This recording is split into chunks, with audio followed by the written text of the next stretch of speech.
so much going on with the city. I'm trying to figure out where to start. I know one of the things that's very visible is the work going on at Linley Park. So let's just start there. Yeah.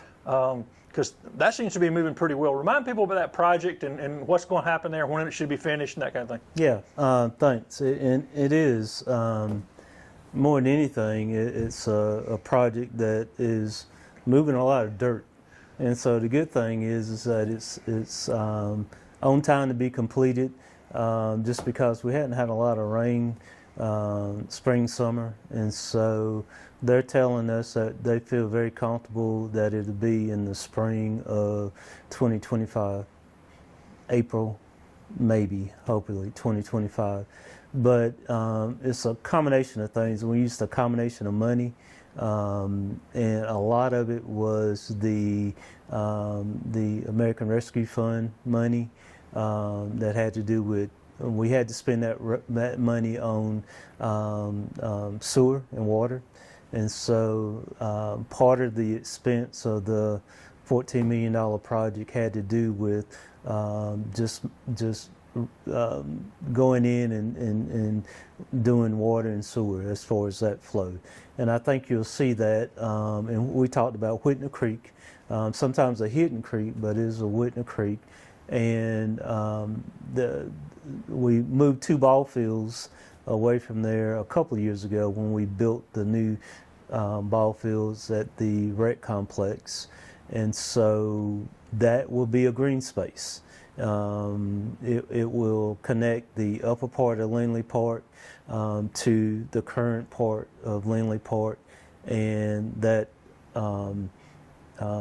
pedestrian trail and bike trail will run through to right now the end of Linley Park, but we're already engineering it to go to the rec center.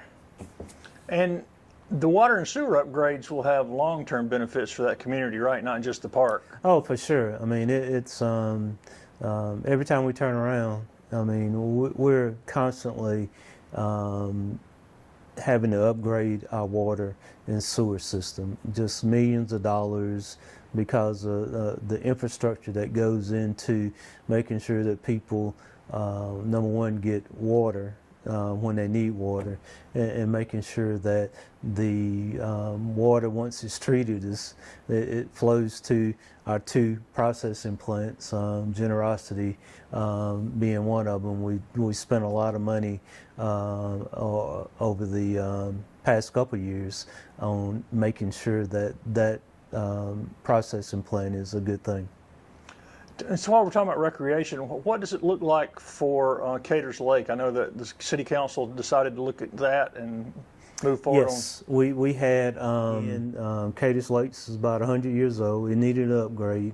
Again, it's kind of a reoccurring thing. Some of it had to do with stormwater runoff and just making sure that we control that runoff. But at the end of the day, we'll refresh it. With the ponds, we had a public viewing of it a couple of weeks ago where we had 35, 40 people come and see, and so it'll be, it's a very popular place right now to go and have lunch and take your kids to the pond. But you know, with the upgrade of it, we'll upgrade some walking paths, some shelters, and so it'll be fitting for a green space that's been in our city for over 100 years now. I know the city has some long-range plans on trails. I'll ask you about that in a minute, but I know also city council just approved a sidewalk from AU's 2 campuses to connect those. Yes, that was, and that's important. I mean, that's public safety. And people that know me know how passionate I am about Anderson University and what they've done for our community, and what Evans and Diane Whitaker have done since they've been here over 2 decades. And so it's the largest independent college in the state. and we need to find a way. We needed to find a way to help their students get from their main campus to their athletic campus. And so this project will create sidewalks to the athletic campus for those who, as old as me and you, that would be the old fairgrounds. And so we, this Saturday will be the first football game in AU history. And we won't have that sidewalk pedestrian path completed for this football season, but it will benefit that sports complex and that football stadium and soccer and lacrosse for years to come. And that stretch will also eventually in the strategic plan connect to the Rocky River Conservancy and potential trails elsewhere, correct? Yeah, I mean, that's huge. For those of you who have not been to the Rocky River Conservancy, off of Old Williamson Road, right below the football stadium, go check it out. It is our Conisty Park is in Greenville, and it is well on its way to being that type of a venue for our community. And so the whole idea is to just make it seamless to where the bike and pedestrian trail can go to places like Rocky River Park, can connect to hopefully the trail to Belton, can connect to AMEC campus, maybe through the Cox Creek creek. And so there's a plan. It takes a while, but that's our hope. How about recreation in general? Is the rec center still pretty full? Or are y'all looking at expanding eventually? Or? It is always full. We do need to expand it, and that's something that this council will have to decide on probably in the next fiscal year in 25-26. It makes sense. We're just did some renovations in regards to the roof, the foyer, the entrance to it, but the recreation classes for adults and kids is robust. The sports complex with the baseball fields, soccer fields, all-purpose fields, it is really booming. And so we probably need to address the footprint of the recreation center. We've talked about it in the past, but I can see that being something that we'll look at in the future. Council's also approved a couple of developments that are kind of, I guess, still waiting on the money or approval. Let's talk about those. One is the Chemtex, and the Yes. other one is the one up, on the corner of Franklin and Murray. Is that? Murray Franklin. Yeah. Tell me where those are. I think probably, let's talk about Murray Franklin first. That is a site that the city owns the land. We have a developer that is going through the process of getting state and federal money for possibly a multi-unit facility right there, and I think that's huge. It will be a market rate facility, a market rate rent, and so based on income, and so it would be geared toward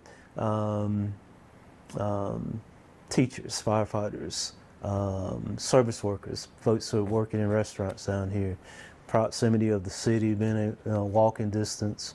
And so it is our understanding that they have passed a couple of cuts in that state funding, and they should know sometimes in October whether or not they would receive funding.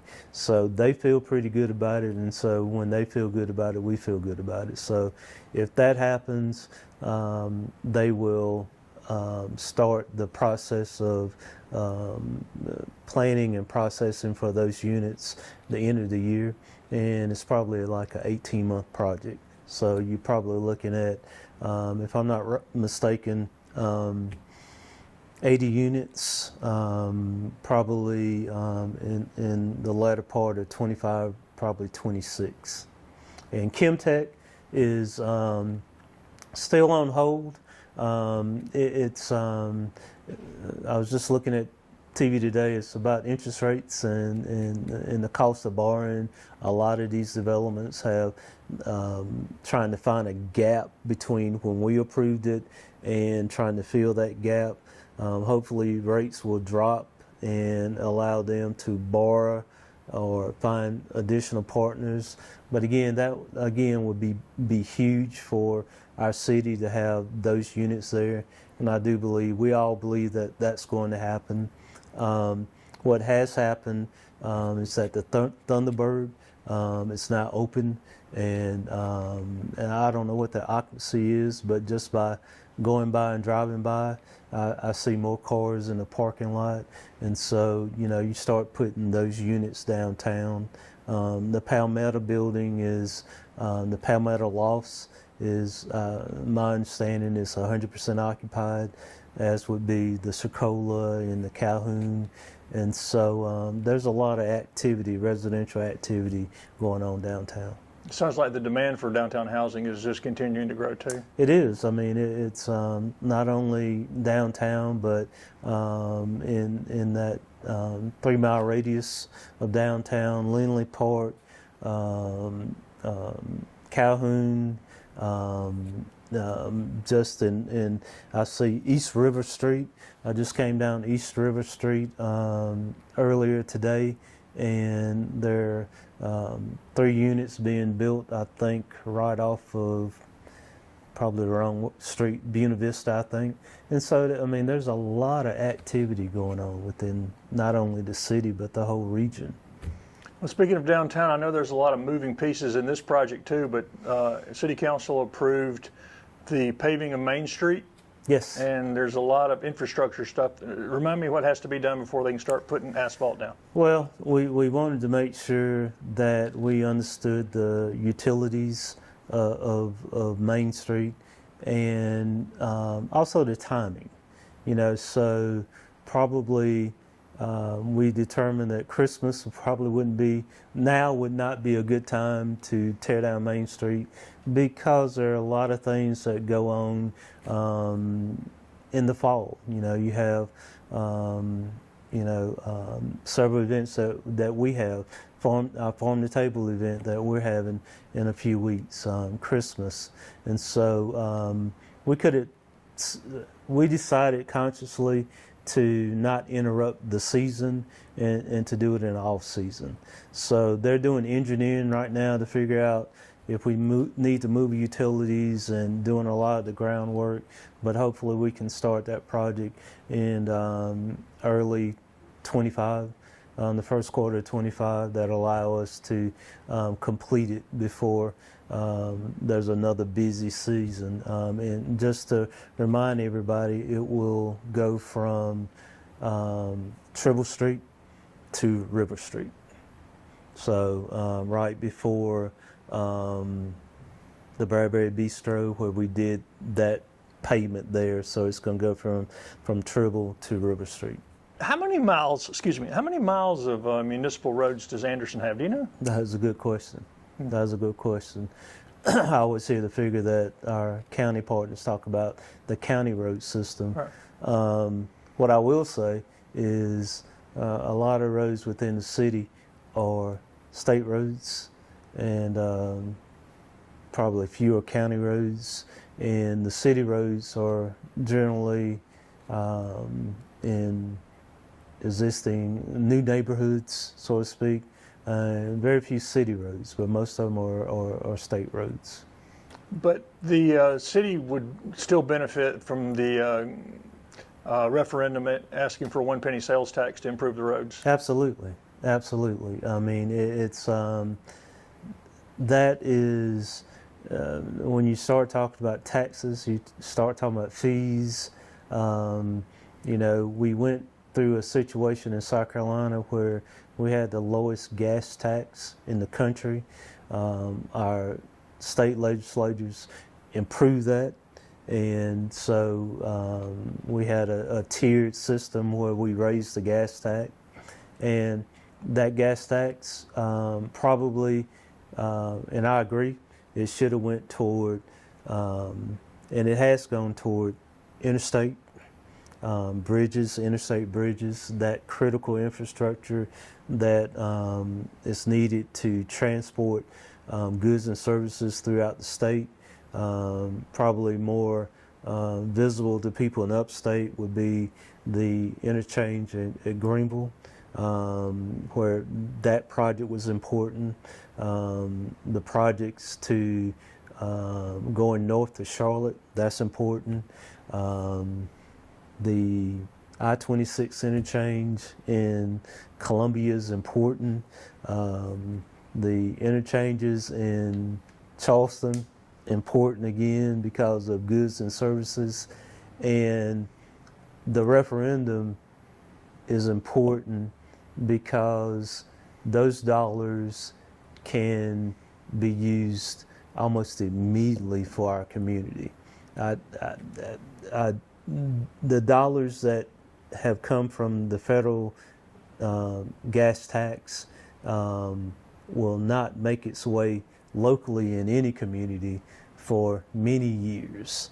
And I think DOT is doing a great job, and they had to focus in on our economic drivers and transportation. But, you know, these local referendums are important. I'll get off my soapbox on that one, but they're important. And we were talking about housing. There's some annexation where housing's already going up. Harriet Circle there, College Springs Road, that seems to, they're pushing dirt there. Right. You've got all the ones out on Midway. Do you know how many houses are going to end up out there total? I think probably total on build out, probably in the neighborhood of 3,500 homes. And for those who, or if you have not been to the intersection of Midway and McConnell Springs Road in a while, there's a lot going on out there. Quality subdivisions. It is, we have so many people who are moving into our community. I often say that those of us like me and you who live here in Anderson, we're not moving. And there are a lot of people that are moving here. And so we've got to be really good at making sure that we provide housing, affordable housing, whatever you mean. Affordable housing just means what people can afford, what the price point that they're looking at. And so I'm proud, I mean, that's a busy section. As you know, we just annexed some property on Chocolate Ferry Road next to Silverbrook. And there's construction going on right now on the Belton Highway. There's construction within the city on 29 North. There's more subdivisions. So there's a lot of growth. And so as a city, we've got to do a good job of working with developers and residents and vetting developers and making sure that we have quality development. I think probably one of the things that kind of jumps out at us as a council is two things that we've done over the last few years: a tree ordinance and a sign ordinance. Sign ordinance mainly commercially. You know, when you look at, we went away from pole signs and how signs are put on buildings. But if you look at development on North Main Street, First Citizens, you look at Whataburger, you look at Chase Bank in front of the mall, those are examples of how we want to change the face of our city in regards to signs. And the second one is the tree ordinance. There will be, in the city of Anderson, there would never again be a situation where a subdivision can come in and just clear cut trees. That day is gone. And so if we want to preserve trees on new commercial and residential developments. And so I think, to your point, Midway, a lot of things going on out there within the scope of our ordinances. There's a lot of stuff going on the south end of town, Chocolate Ferry Road, Belton Highway. and there's a lot of infill development going on too within the city. So it really is booming right now. I know one of the things y'all did in this year's budget was add some police officers. What other challenges does it present the city to provide services to that kind of growth? Oh yeah, I mean it's police, fire, and public works, and a lot of times, and I'll go back. I've had 3 city managers: John Moore, Linda McConnell, and Dave McEwen, and we started talking about annexing in John Moore's tenure. But when you start talking about annexing, you better have in the pipeline how you're going to provide public service, how you're going to provide police, fire, and public works, pick up trash, fire protection, and safety. And we've been doing that for the last 15 years, planning for this growth. Sometimes people think that, there is not a plan, but from my point of view, when the public sector has land that they want to develop, and we can't control that. That's the rights of people.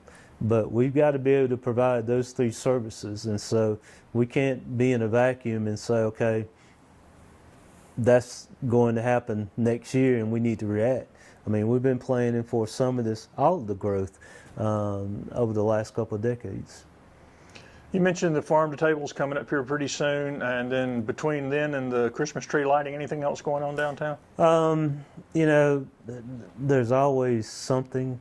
We just came off of the play that was always amazes me that, not amazed, but it's just a great venue, Carolina Wren Park, and so they had several days of good attendance there. The farm to table, and we have a couple of more things in regards to movie nights that will go on through the fall. This year, I will take Holiday Ice will be here. I think with real ice. Yeah, with real ice. We just talked about. Brandy just reminded us that Christmas would be here before we know it, but it'd be real ice this year, and we made a decision when we first did that to do synthetic ice, and it served its purpose. But I think we have a fresh look at all of that with real ice, and so that'll be a good enhancement for our downtown area. I would say too that very interested to see how Anderson University football and Clemson football affect our city. I think it'll be good for our businesses, our merchants, to have multiple football games. This Saturday, we'll have a football game in the region at Anderson University at 1 o'clock and a Clemson football at 8 o'clock. And that's going to be good for our community in regards to hotel and restaurants. Speaking of that hotel, you told me last time it's still doing well. Any movement on getting some retail in the bottom of it? Not yet. I think, again, certain aspects of the economy have slowed some of that down. And so I would think that, so many times people will ask us, for example, Culver's or Whataburger or any other retail spot. We had another retail spot. Help me think of the name of it. Surf Joe or Surf. Oh yeah, I know what you're talking about. Yeah, I can't think of the name of it. I can't think of the name. I can see the logo. Yeah, but you think, well, why us? Sometimes it's why us because of our demographics, our growth. People don't put retail places. They don't build hotels in places that won't support that. And so at the city, we have to do a very good job of of handling the infrastructure part of that, and hopefully the private sector can come in and fill in the gaps there. Gosh, it's September, October, November, December. Just looking forward to, trying to finish the year strong. We feel, our council feels very good about the direction of our city. We're very proud of our team here, our administrative team, and all our employees, and they just do a great job.